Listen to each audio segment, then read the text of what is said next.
Welcome to Business Connection. I'm Liz Spencer. I have Robert Honig from Robert Honig, Attorney at Law, in the studio, and we're going to be talking about what you do. And one of the things, you have a tough job, I think, but I think it's also a very helpful job in that you handle a lot of bankruptcies. That's right. Consumer bankruptcies, so families who are having financial problems.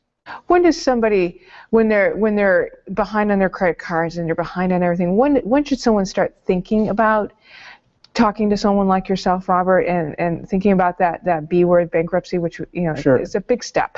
Well, it is a big step, but you can talk anytime. They can call me or they can call another bankruptcy attorney to talk about it, talk about where they stand. Usually, by the time somebody calls me, they're already well beyond where they can get themselves out of it. Okay.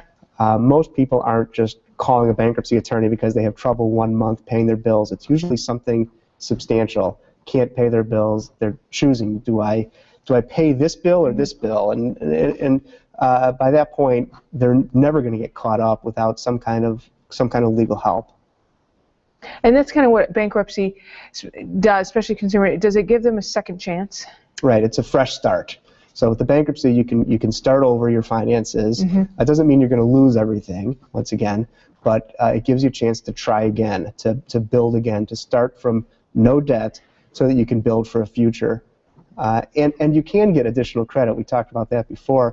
You can get credit again after a bankruptcy. Usually it starts out low. It's right, not, nobody's going to, you wouldn't expect someone to run out and loan you a bunch of money right after you file, but eventually credit does come back for a couple of years.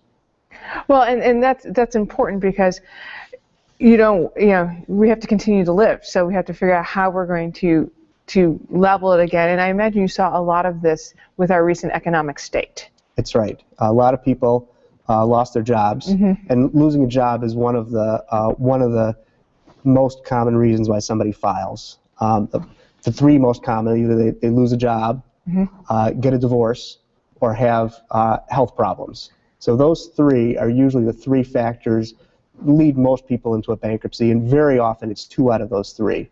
So you'll see somebody who gets sick and loses their job, and what else are they going to do?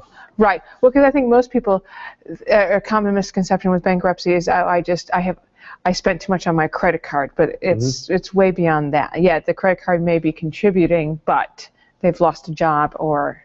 Right. People who were doing the right things, doing the responsible things, oftentimes they just find themselves in some circumstance they couldn't control, and they're stuck, and it's a way out, and it's a way out that.